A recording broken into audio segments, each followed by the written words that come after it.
Tenemos que entender cuando empezamos a hablar de culpa.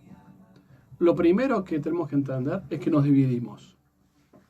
Que hay alguien que somos nosotros, que hicimos algo o no hicimos, como dice la canción, y alguien que nos acusa. Alguien que con el dedo te dice, vos hiciste mal las cosas. Entonces, ¿de dónde viene la culpa? De una división interna. De un deber ser que nos reclama, nos acusa, nos juzga. Ese deber ser, esa acusación, viene de un aprendizaje, ¿no? De lo que está bien, lo que está mal, lo que deberíamos haber hecho y que no. Ese deber ser viene de un sistema en el que estamos, de un sistema de creencias, de un sistema familiar, de ciertos mandatos familiares. Por ejemplo, supongamos una familia que son todos abogados y alguien decide, en vez de ser la tercera o cuarta generación de un estudio de abogados, decide ser cantante. Seguramente va a venir una culpa. O decide otra profesión. Va a venir una culpa porque en su sistema de creencias, en todo lo simbólico que está en la familia, el destino era ser abogado. Entonces, en este deber ser que te acusa a vos mismo, ¿sí? En esta división que tenemos creencias acumuladas, cuestiones simbólicas y un destino, ¿sí? El cambiar el destino pactado, el destino pensado en la familia. Entonces, ese cambio de destino, de alguna forma, genera culpa. ¿Qué hacemos frente a eso? Bueno, a ese tipo de culpa, ¿no? Bert Hellinger dice, siempre que abandonas el destino de tu sistema familiar, vas a sentir culpa. ¿Cuál es la solución? Aceptar la culpa, cargarle y decir, bueno, yo dejo el destino señalado y elijo otro porque es mi mejor destino. Y al principio lo que va a suceder es que todo sistema es entrópico y va a sancionar de alguna forma esa violación al destino pactado. Pero después lo reconoce, ¿sí? Reconoce la valentía de haber seguido tu propio destino. Entonces ahí tenemos un primer esquema de culpa que tiene que ver con ser distinto, ser la oveja negra, ser aquel que decide otro camino y no el camino señalado. Una clave para esto es aceptar que elegiste un nuevo destino y que a su vez con eso estás ampliando las miras del destino familiar. Lo estás haciendo más rico porque ofreces más posibilidades. Lo haces crecer y a su vez marcas un ejemplo porque la devolución al sistema de origen no es hacia atrás, es hacia adelante, es hacia tus hijos, es hacia tus descendientes o a quienes vos quieras apoyar, pero hacia adelante. Entonces el cambiar el destino señalado por otro, podés asumir la culpa sabiendo que podés crear un destino nuevo, enriquecer el sistema y dar un ejemplo. En un primer esquema de este destino colectivo, por decir así, ¿no? La culpa de haberte ido o de irte. En esto es muy importante los rituales que ayudan. Contar con la bendición, ¿no? de quienes supuestamente abandonamos. Por eso son tan importantes los rituales de matrimonio, por ejemplo. Porque hay dos familias bendicen a quienes inician un destino nuevo. Y así también aparece la culpa y el problema cuando las familias no bendicen ese destino nuevo y se crea un conflicto entre mi propio destino y el destino señalado y esa culpa. Pero bueno, si yo amo a mi mujer y deseo iniciar un nuevo destino, una nueva familia, puedo asumir ese deseo, ese anhelo, sabiendo que estoy ampliando el sistema y que van a venir hijos y bueno, y se va a enriquecer el sistema.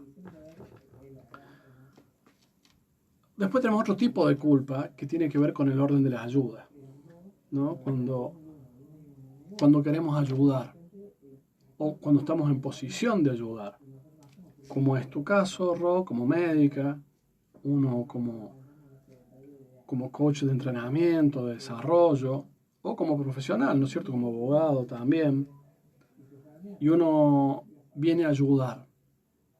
Y a veces uno no puede ayudar de la forma que realmente quisiera, a veces calculaste mal, a veces el destino juega una mala pasada, o como dice el dicho, el diablo mete la cola, ¿no?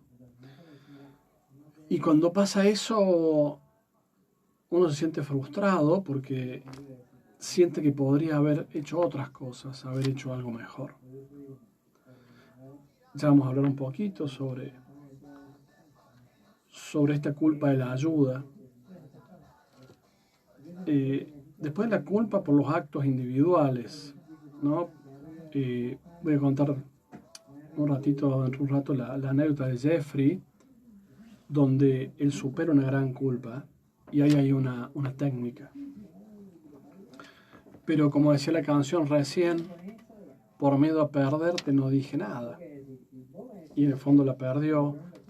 Dice, tengo en el techo de mi alma un hueco donde cae la lluvia, pero voy a buscarte.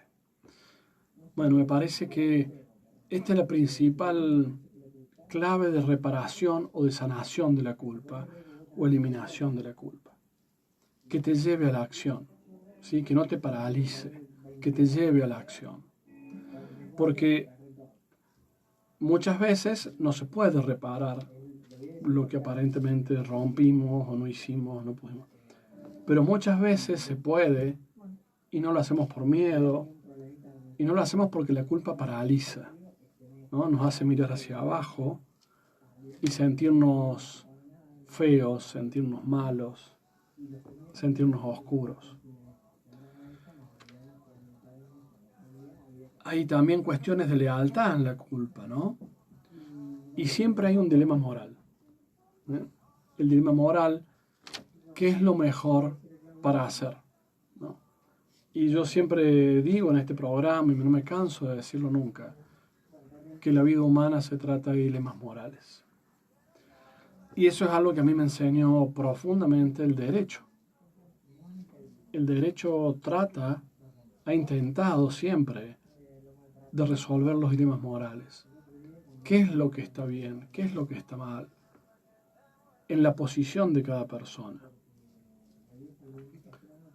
Por ejemplo, acá hubo un caso muy resonante que era el del chico Saldaño, condenado a muerte en Estados Unidos por asesinato, y su mamá haciendo todos los esfuerzos para que eso no suceda.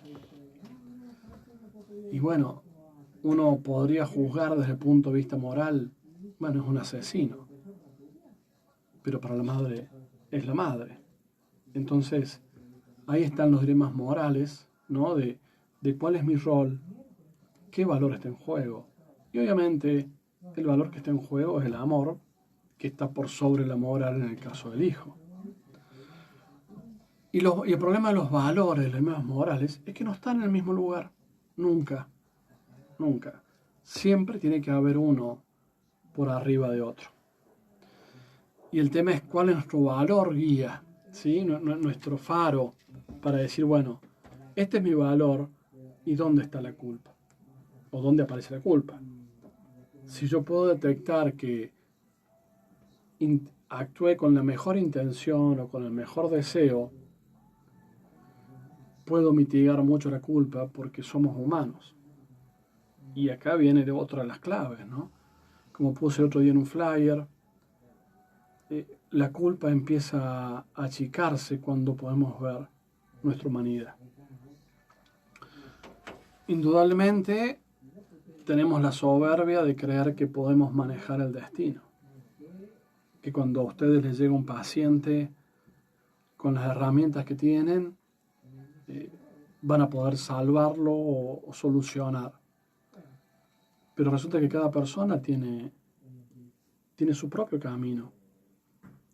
Y entre los órdenes de la ayuda, lo primero que se plantea es que solo podés ayudar hasta el límite de lo que esa persona, ese sistema te permite. Que si vos te querés exceder, no es una ayuda y empieza a ser como una violencia. De ahí viene esto del consentimiento informado, ¿no? Para una práctica, decir, bueno, ¿cuánto puedo yo como médico, como terapeuta, intervenir? Sí, en relación con eso, cuando uno empieza a estudiar los principios de la bioética dentro de la medicina, antes se consideraba, fue cambiando mucho en eso.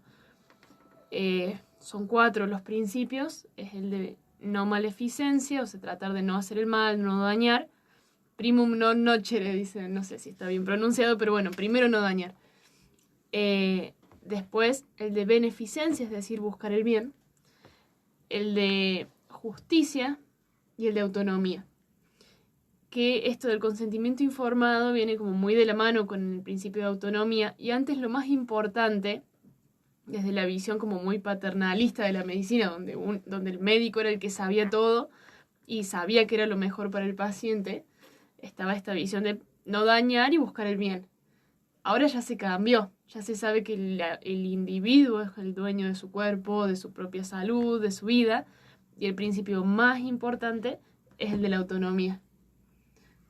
Qué interesante, porque bueno, eso también, además de respetar la libertad de la persona, también marca el límite, claramente marca el límite de hasta dónde podés ayudar o no. Sí, yo creo que eso pone a las personas sobre sus propios pies, que un poco tiene que ver esto con lo que dice Herlinger, de aceptar la culpa o aceptar la responsabilidad, el cargar el peso, el ser adulto y el hacerse cargo. Excelente, Ro. Y el límite para esto de cómo ayuda a uno. Y me encanta la frase de un terapeuta amigo muy famoso en España, es Joan, que dice que siempre tenés que ir, Joan Garrido, lo entrevistamos acá, sí. ¿no? Un paso atrás, al costado, pero un paso atrás. Porque también hay como una sabiduría interior, a veces no consciente, donde las personas van tomando decisiones que pareciera que están en contra de sus creencias o en todo contra de sus decisiones. Pero hay un movimiento interno, físico, emocional, que hay que respetar, ¿no? La gran virtud de un ayudador sería la humildad. El valor de la humildad de decir, estoy a tu lado, pero un paso atrás para respetar tus propios pasos. Y viéndolo así, primero que resulta bonito, resulta amoroso, pero también resulta más liviano la carga de poder ayudar.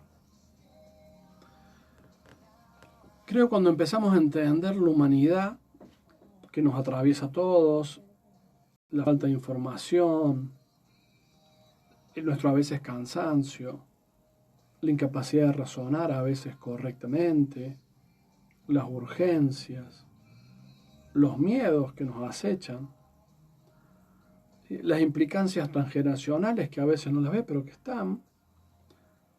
Cuando empezamos a ver esta parte humana y nos hacemos humildes, la culpa se empieza a ir, ¿sí? Y si hay que cargarla, bueno, se puede cargar para la acción, para decirle reparo o intento reparar. Y acá hay otra clave fundamental. Hay veces que no podemos reparar algún daño supuestamente que hicimos porque esas personas no están, porque se fueron, porque no nos hablamos más. Pero sí podemos hacer con otros, ¿no? Por eso, especialmente en términos de la ayuda, John Grinder, Richard Bandler, decían que uno nunca tenía que sentirse mal por lo que podría parecer un fracaso, porque en realidad la intención era positiva y con eso nos preparábamos para ayudar a más personas. Entonces, los residentes, en tu caso, que están ahí con vos en el Hospital Córdoba, o quienes están aprendiendo, seguramente van a cometer muchos errores. Pero lo importante es la intención, el esfuerzo que ponen, el sacrificio. Y que en realidad trabajás en un campo que eso también hay que entenderlo, que es impredecible. ¿Sí? El ser humano y todo lo que se mueve en torno al ser humano es impredecible. Por eso no hay una medida justa para el ser humano. Hay un mito griego que era la cama de Plutarco, ¿no? Y que era Plutarco tenía una pensión, un hotel, donde iban los viajeros. Ahora el problema es que Plutarco tenía una cama. Y vos tenías, todo viajero tenía que encajar perfectamente en esa cama. Si era más chico, Plutarco lo estiraba y lo terminaba matando por desmembración. Y si era más largo que la cama, o le cortaba la cabeza o los pies. Este mito, como todos los hermosos mitos griegos, aunque son trágicos y tremebundos, pero quieren enseñar, dicen esto, ¿no? No hay una medida para el ser humano. Cada ser humano es un mundo, un sistema propio, por más que haya estadísticas, por más que haya métodos, todos quedan vencidos, derrotados frente al ser humano como individuo. Ahí corren otras reglas y los dilemas morales se hacen presentes en ese contexto. ¿Qué podés hacer en ese momento en ese momento que estás convocado? Solo en ese momento. Por eso es tan importante a veces apoyarse en otros a la hora de ejercer una práctica de ayuda, ¿no? Y también cuando uno está desarrollando viajes individuales, acciones individuales, también a lo mejor contar con el apoyo de un terapeuta, o un analista, o un coach, especialmente para que nos ayude a mirarnos de afuera y podamos vernos si estamos pensando bien, si estamos ordenando bien. La mejor forma de saber si estamos pensando bien es bajar del mundo de las ideas al mundo concreto. Verlo, como decía, en ese instante congelado de la acción, lo que nos toca hacer.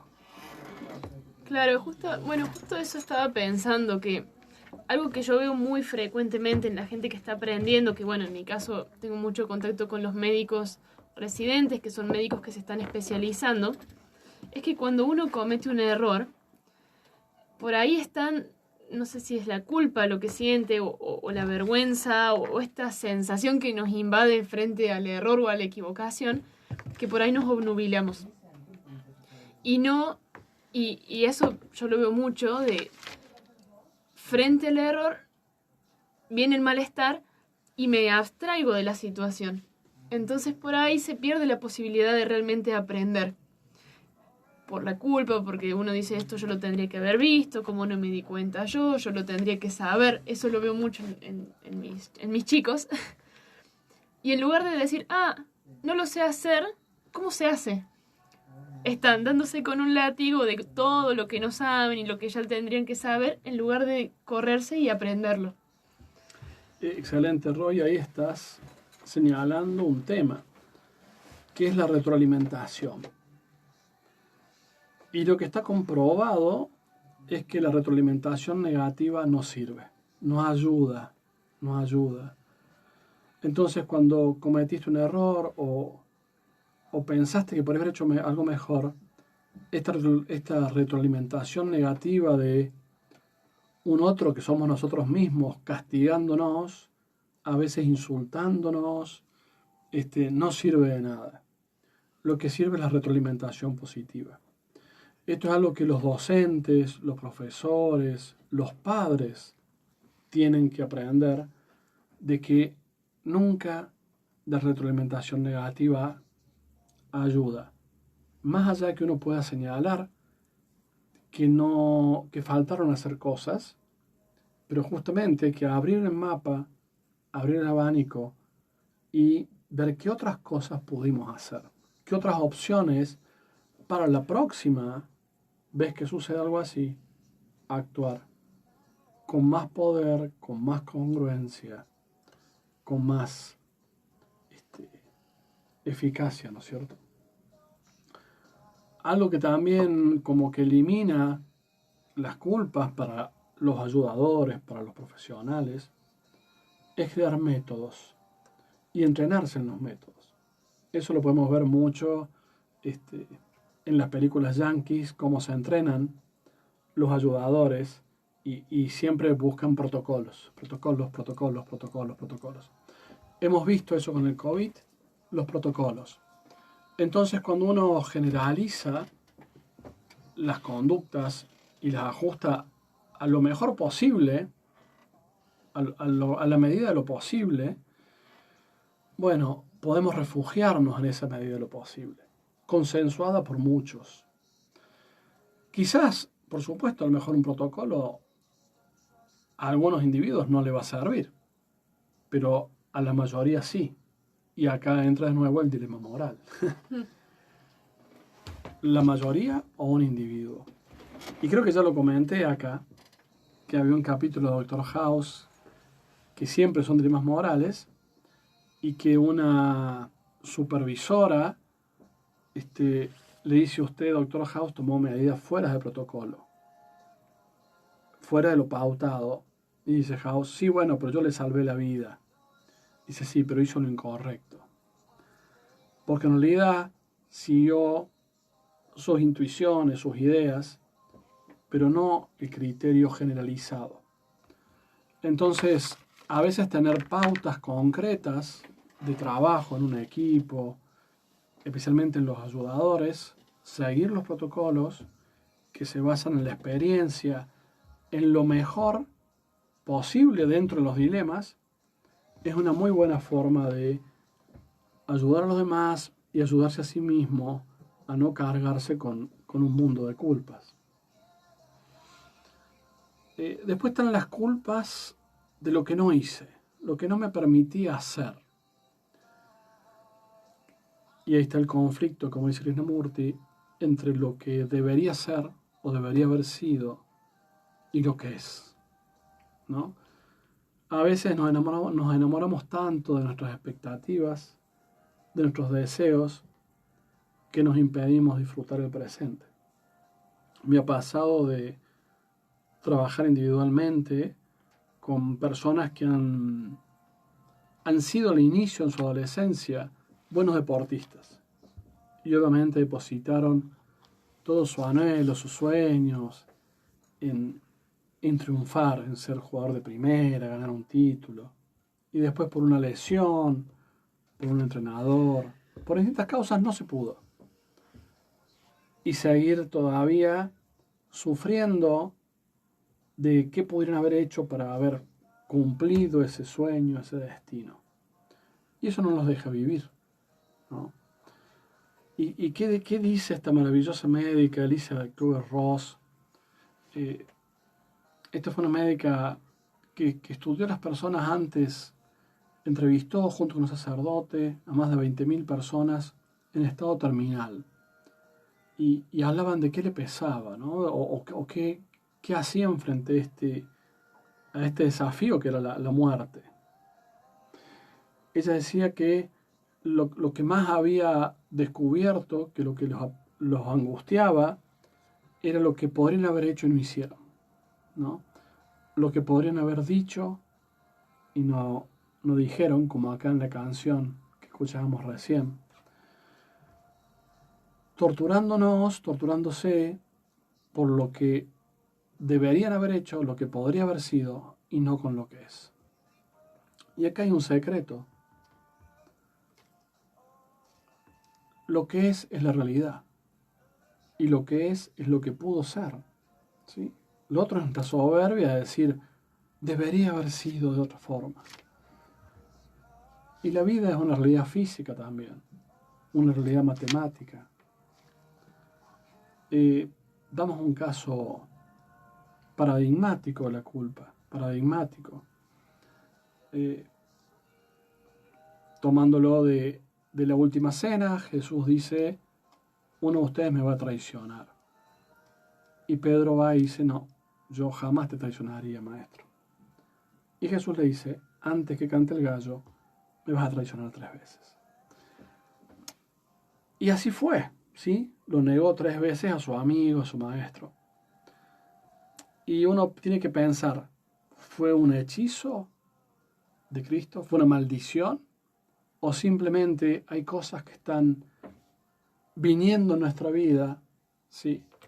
Y que no vamos a poder evitar, que se van a suceder, ¿no? Porque hay una lógica, un entramado de la vida que hace que vamos para acá y pasa esto, vas a pasar allá, doblé la esquina por un lado y ahí me chocaron. ¿Qué sé yo? ¿No es cierto? Hay partes que obviamente no están, van a suceder. Aunque hagamos todo lo posible, van a suceder. El tema es qué hacemos con eso que nos va a suceder. El caso de Pedro es muy interesante porque, como digo, lo llevó a la acción, ¿no? Dijo, bueno, yo hice esta macana, no quise hacerlo, se ve que estaba pautado, estaba organizado en mi vida, pero bueno, lo voy a cambiar. Voy a apoderarme del destino y lo voy a cambiar. Elizabeth Kubler-Ross tiene en este libro maravilloso, La Rueda de la Vida, que es un poco su biografía, dice que lo que más atormenta a las personas es esa culpa de lo que podrían haber hecho y se negaron a hacer, no se permitieron, por miedo, por lealtad muchas veces, por tantas cosas. Creo que otra pauta es, mirá, punteá, ¿qué es lo que querés hacer en tu vida? ¿Qué te faltó decir? ¿Qué te faltó comprender a otra persona? ¿Qué te faltó pedir perdón o lo que sea? Y hacelo, ¿sí? Porque si no estamos siempre con ese tirano sobre la cabeza, ¿no? Diciéndonos, hiciste mal esto, hiciste mal esto. Hay una pintura de Osho que está muy buena, que es de las cartas del tarot, que son otra cosa en realidad, pero es una pintura que está un hombre que tiene un gallo en la cabeza y arriba del gallo hay un tirano señalándolo, ¿no? Y justamente creo que es la culpa o el atormentarse mentalmente. El gallo en el sentido de que grita, parlotea, digamos, hace ruido, aletea, y no hace nada, es un gallo nomás que hace ruido, y sobre ese está el dedo señalador de nosotros mismos, culpándonos y culpándonos y culpándonos.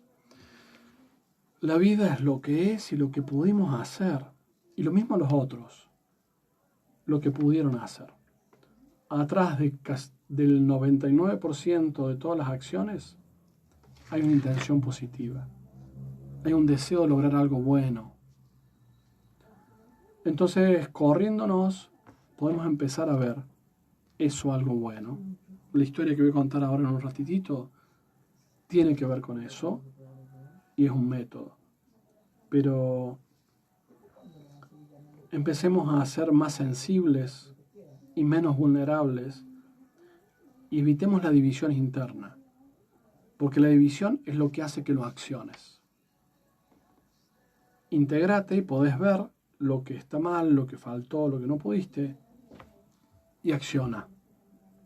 Sí, también esto del saber que ninguna persona se equivoca a propósito. Todas las personas se pueden equivocar, pero nadie va a hacer esto diciendo, yo sé que esto es un error y lo voy a hacer igual. Generalmente lo hacen diciendo, bueno, esto es lo mejor que puedo hacer. Sí, y todos tenemos ese gallo que cacarea en nuestra cabeza, que estamos al salto a ver de quién comete un error para señalarlo. Sí, y por otro lado, bueno, esto que decía Elizabeth Kubler-Ross, que la mayoría de la gente se arrepiente de lo que no hizo y podría haber hecho. Entonces la inacción, el quedarme en mis pensamientos o en el mundo de mis ideas sin accionar, quizás es algo que nos pesa más que el haber hecho las cosas. Pero por ahí las hacemos y nos equivocamos y ahí volvemos a sentirnos culpables. Entonces, y bueno, si nos quedamos quietos nos sentimos mal, si nos movemos nos sentimos mal. Sí, hay un método que es el Kaizen, un método japonés, que se trata solo de hacer pequeños pasitos. También muy parte de la PNL profunda de hacer solo microcambios. ¿Tenés culpa? Bueno, para no cometer el mismo error, podemos dar pequeños pasitos para ir sanando lo que no hicimos. No nos animábamos a viajar, supongamos queríamos viajar. Bueno, no hagamos el viaje a Europa, empecemos por viajar a las sierras y empezar a acostumbrarnos a estos pequeños cambios a lo mejor en la vida. Es mucho lo que se puede hacer, ¿no? Sí, y lo otro de no compararnos, porque nadie sabe lo que nos está costando hacer algo. Entonces quizás para nosotros, así como decimos, un viaje a las sierras significa un montón. Ir al gimnasio un día a la semana quizás es muchísimo. Pero cuando lo comparamos con alguien que va todas las semanas al gimnasio, o que viaja solo a Europa, o que se pasa un año de mochilero, y capaz nos parece que no es nada lo que nosotros estamos haciendo. Es tal Pero cual, hermoso cada ejemplo, uno Ro. tiene su propio aprendizaje y hay personas que les cuestan más algunas cosas y a otros otras. Entonces la comparación en esto tampoco ayuda. La comparación nunca ayuda. Nunca ayuda. Nunca ayuda salvo para que modelemos el éxito o los patrones de éxito de las otras personas, ¿no? A todos nos cuesta algo y cada pasito es una proeza para mucha gente.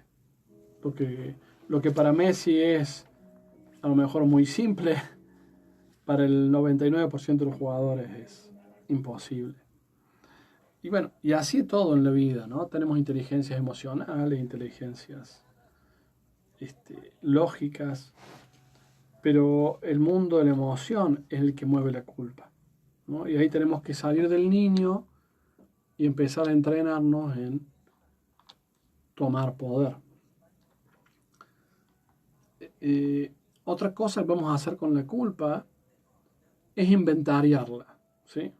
Hacer un gran inventario de todo lo malo que hemos hecho, todo lo perverso que somos, todo lo nefasto que somos. Entonces, bueno, cuando exponemos en un papel y escribimos todas las barbaridades que nos dice ese dedo señalador, ese gallo gritón, se va a empezar a desarmar, porque una parte nuestra se va a dar cuenta que no somos tan así, ¿sí? Que a lo sumo no pudimos hacer lo que hubiera sido mejor que se hiciera, pero hicimos lo que pudimos. Entonces inventariar exageradamente la culpa es una forma de disolverla. Y siempre apoyemos a los que tienen culpa porque, como decía Jeffrey Sachs, es una palabra, es una emoción que no tiene compensación. No tiene compensación. Para mí la mejor compensación a la culpa es la acción, ¿no? Es ponerse en marcha hacia algo que dé solución. Pero no hay una compensación directa, necesariamente, como el amor al odio o la generosidad a la mezquindad. No. La solución a la culpa es la acción. Y bueno, y tiene implicancias no tan simples de resolver, pero sí que van a ayudar, ¿no? Sí, y otra cosa que de lo que habla Elizabeth es, bueno, yo cometí un error, hice algo malo o lo que sea y me siento culpable. Bueno, a partir de ahí tengo una posibilidad de energía, fuerza, tiempo, digamos, una especie de material para trabajar.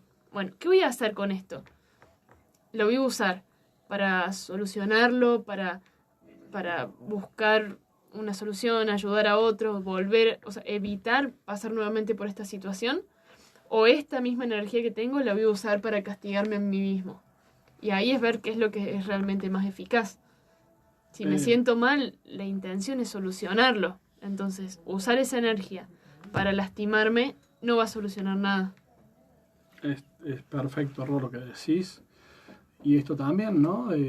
Tenemos un límite temporal y de energía. Usémoslo bien. Voy a contar un poquito la historia de Jeffrey, de cómo él solucionó una gran culpa. Y acá hay un método también. Jeffrey es un hombre de persona de 75 años.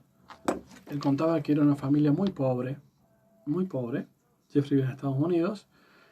Y bueno, fue el primero en poder llegar a la universidad de su familia, pero muy pobre, jamás habían ido a un restaurante o un lugar así, y si alguna vez fueron, obviamente pedían el plato más barato para este, poder hacer ese gasto que para sus padres era inmenso. No nos olvidemos que en Estados Unidos, si bien hay becas, las universidades son pagas y son muy caras. Y él siempre se crió con esto, ¿no? De la austeridad, de no poder darse ningún lujo, de no poder arriesgar en nada, ni darse ningún placer que significara un derroche o un lujo.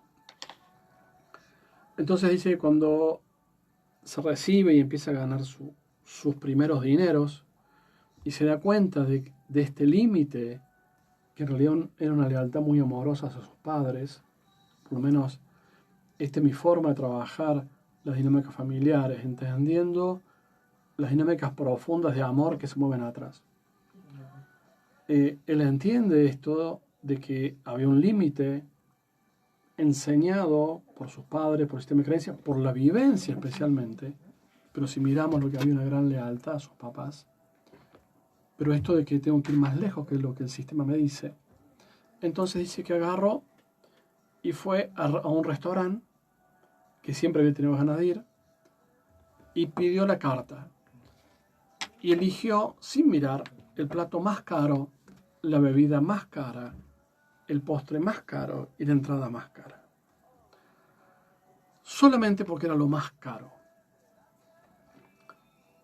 Fue, disfrutó de ese plato más caro, de la bebida más cara, del servicio más caro,